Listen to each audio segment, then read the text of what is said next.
Ustoz, ilm deya atalmish ziyo ila qalblarni yoritguvchi zot. Maktab tomon ilk bor qadam tashlagan har bir murg'ak jonning olam haqidagi tasavvurlarini uyg'otib, unga dunyo eshiklarini ochgan insondir.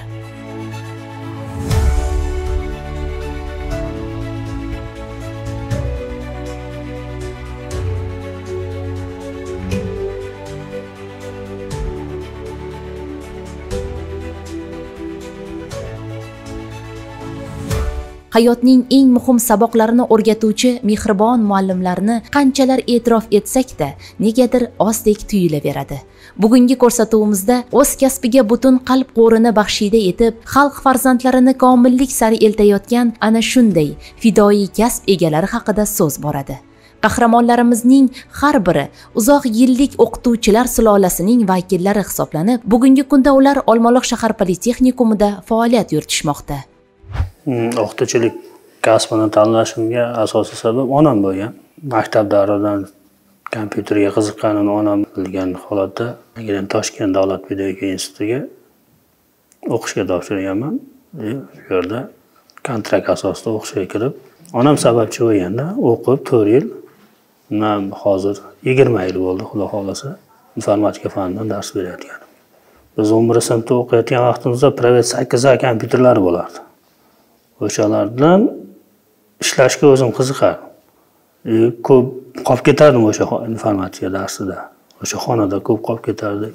Asosan o'zi informatikaga qiziqishim yoshligimdan bo'lgan, maktab paytidan. Chunki informatika endi rivojlanib, maktablarda fan sifatida o'tiladigan payt edi. O'sha paytdan boshlab menda informatikaga qiziqish paydo bo'lgan. Chunki texnika, texnologiyalar endi rivojlanishni boshlagan edi. O'qituvchilik kasbiga bo'lgan ishtiyoqim deymanmi yoki bo'lmasa qiziqishim bu bolaligimdan onam sababchi bo'lgan. Onam o'qituvchi bo'lishni xohlaganda, orzu qilganlarda, lekin o'qituvchi bo'la olmagan dedilar. Men onamni orzularini amalga oshirish uchun ham o'qituvchi bo'lishim kerak degan tuyg'u bilan yashadim. Keyinchalik o'sha maktabdagi o'qituvchilarimni ko'rib, ularga bo'lgan qiziqishim, ularni fanga bo'lgan qiziqishi, ularni dars o'tishlari menga juda ham yoqardi. Avlodda bu kasb bilan xolamlar ishlaganlar, o'qituvchi bo'lganlar. Undan keyin o'zim akam o'qituvchi bo'lib va qandaydir ishtiyoq bilan mana 10 yildan oshdiki, shu ta'lim sohasida ishlab kelyapmiz. Ustoz shogirdlar qalbidagi yashirin xazinaning kalitidir. Qahramonlarimiz ham bugun kelajak fani deya e'tirof etilayotgan axborot texnologiyalari sohasida elektron olam sir asrorlarini o'rgatish, shogirdlarni zamonaviy texnologiyalar bilan tanishtirish, ularni dasturlash, ma'lumotlar bazasi boshqaruvi, veb ishlanmalar va sun'iy intellekt kabi yo'nalishlarda yoshlarga chuqur bilim ulashib kelishmoqda. Bu orqali ular o'quvchilarini nafaqat texnik bilimlar bilan qurollantirish, balki o'g'il-qizlarning yanada o'z ustida izlanishi, yangilik yaratib, dunyo bilan hamnafas bo'lishlariga undashmoqda.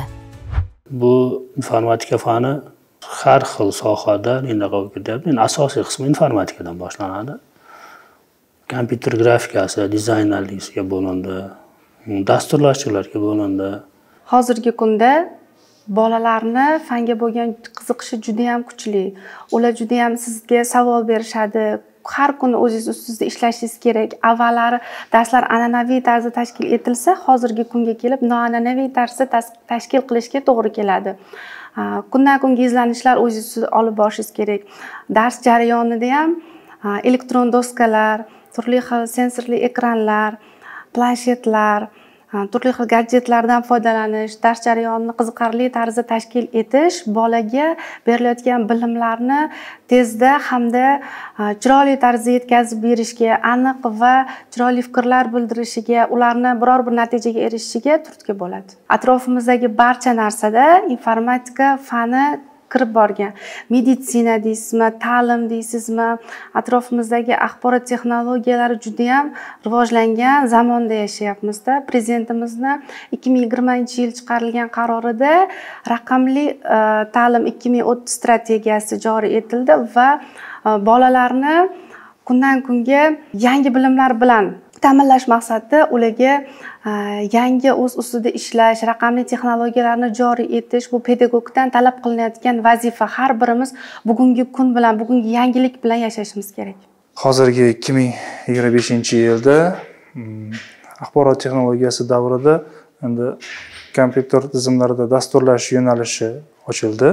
Bu yo'nalishda asosan maxsus fanlardan 5 ta maxsus fandan o'zim ta'lim beraman yoshlarga.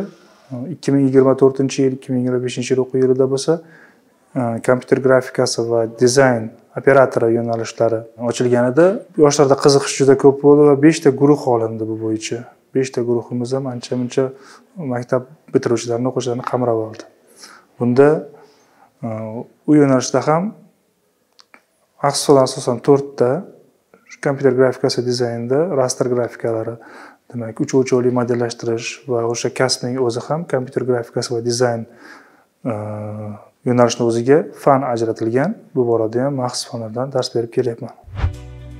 Prezidentimiz Shavkat Mirziyoyevning so'zlariga ko'ra, ta'lim sohasidagi islohotlar bu jamiyatimiz barqaror taraqqiyotining asosiy omilidir. Shu maqsadda sharafli va mashaqqatli kasb egalarining maqomini alohida mustahkamlash uchun yangi qonunlar qabul qilinmoqda. Turli imtiyozlar joriy etilyapti. Bu esa davlat miqyosida pedagoglar mehnati ahamiyatining yanada ortib borayotganidan dalolat beradi.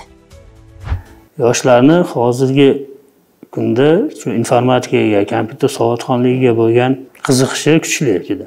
Bu kasb juda ham mashaqqatli kasb, lekin buni orqasidan uni mevasini ham ko'ramiz.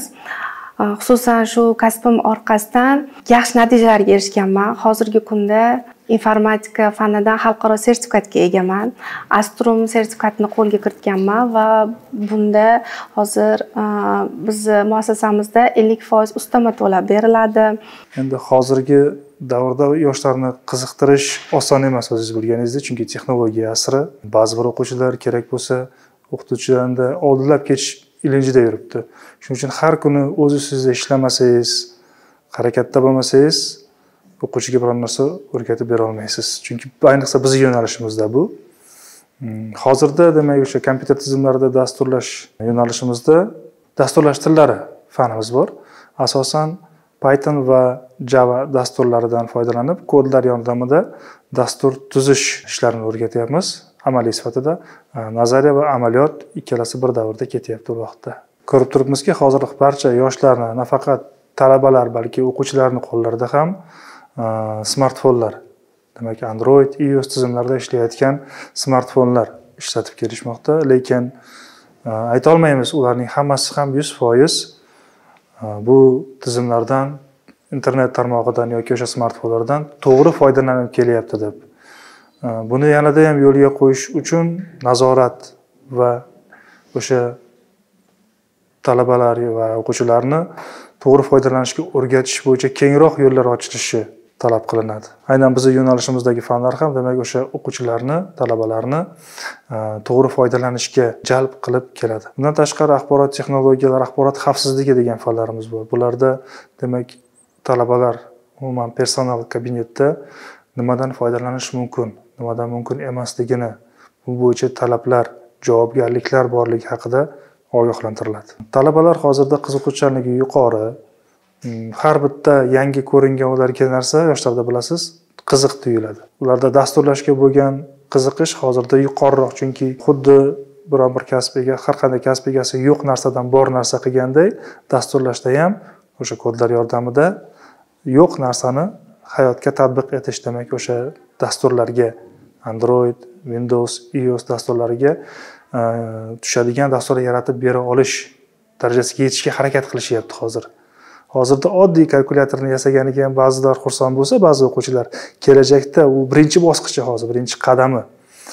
Kelajakda ular bundanda yuqoriroq marralarni ko'zlashini kutib qolyapman hozirda. O'quvchiga har doim bir nima yangilik bera olish kerak. Yangi, u bilmagan narsani bera olish kerak. Unda qadarsiz qiziqarli bo'lmay qoladi agar. Doimo yangilari borish kerak. Bu faqat bizning yo'nalishimizda emas, har qanday sohada deb o'ylayman. Har qanday nima deydi, fanlarda dasturlash oddiy narsa emas. Bu yerda ular boshlang'ich qismini o'rganishadi. to'liq oliy ta'limni tugatib turib, xohlagan ishlab chiqarish korxonasida faoliyatini ishlab davom ettirsa bo'ladi. Politexnikumni tugatib ham shu diplom bilan ishlasa bo'ladi. Lekin meni fikrim, o'zimning fikrim, shu yo'nalishda oxirigacha olib borish kerak. Bakalavr, magistraturani tugallab, keyin ishga qilgan yaxshi. Yoki hozir sharoit bor, imkoniyati bor, o'qib ishlash imkoniyati ham bor kerak bo'lsa, talabalar uchun xuddi biz o'qiganimizdek o'qib ishlash imkoniyati bor. Xalqimizda ilm o'rganmoq igna bilan quduq qazishga qiyoslanadi. Biroq ilm o'rgatmoq zahmati undan-da mashaqqatlidir. Ustozning birgina so'zi, samimiy nasihati, sabr ila bergan sabog'i kelajak hayotimizni belgilab beradi. Men dars o'tib charchamayman-da hech. 4 para bo'ladimi, 5 para bo'ladimi? Jarayonga qiziqib kirib ketgandan keyin odam u charchoq hissini qilmaydi. Mana shu kasb men baxtim topishga ham yordam berganda, asos bo'lganmi? Turmush o'rtog'im bilan ishxonada tanishganmiz.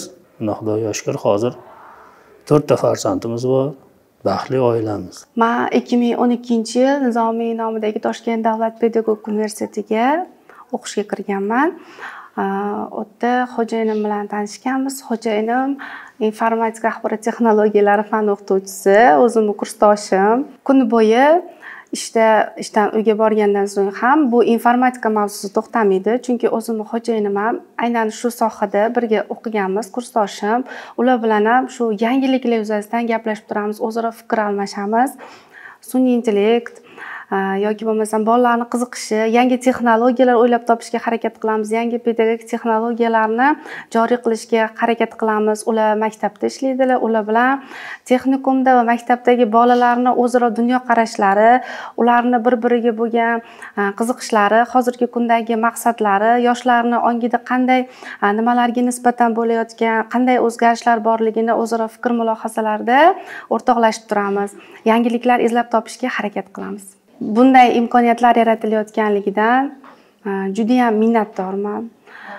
Davlatimiz rahbariga o'zimni katta minnatdorchiligimni bildiraman. Biz yoshlarga berilayotgan imkoniyatlardan keng foydalanib, ularga munosib avlod bo'lishga, munosib farzand bo'lishga harakat qilamiz.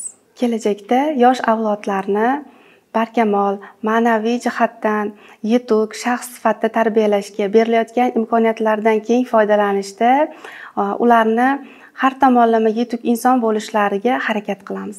Biz pedagoglar bizga berilgan imkoniyatlardan buning uchun qo'limizdan kelgancha harakat qilamiz va foydalanamiz. Olmaliq Kichkina shahar. Bozorga kirasizmi? Ko'chada yurasizmi? Har qanday holatda o'zim xotiramdan chiqib ketgan bo'lishi mumkin, esimdan chiqib ketgan bo'lishi mumkin. Ustoz deb turib yo biron bir o'rta yoshli odam yoki o'shaning ota-onasi kelib turib so'rashadi. Bozorga kelsak ham, misol uchun, bozorlik qilamiz biz ham oilaga, turmushga. Kirganimizda ham kamida 3-4 odamdan so'rashib chiqib ketishga majbur bo'lamiz. Ustoz yaxshimisiz? O'zim yoshman hali. Lekin shu yoshimda ham, misol uchun 10 yillik ichida ham hozir jahonga chiqadigan bo'lsa, bizni o'qituvchimiz yoki falon sinf rahbarimiz degan narsani aytsa kerak ko'rganlar. Shu g'ururlanadigan tomonimiz hamma yaxshi ko'z bilan qaraydi. Hech kim misol uchun yomon ko'z bilan qilmaydi. Yaxshi xotira bilan eslaydi. Kimnidir qattiq gapirgandirmiz, shu 10 yil ichida o'quvchilarga-da kimnidir yaxshi gapirgandirmiz. Lekin o'sha qattiq gapirganimiz ham hozir ko'rishganda yoki qilganda yaxshi muomala bilan eslaymizda o'sha davrlarda.